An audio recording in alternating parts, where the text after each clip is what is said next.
بسم الله.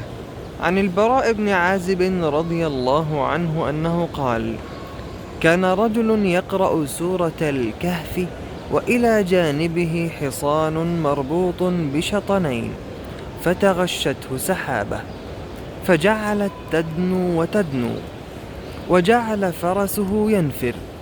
فلما أصبح أتى النبي صلى الله عليه وسلم فذكر ذلك له، فقال: تلك السكينة تنزلت بالقرآن. أخرجه البخاري.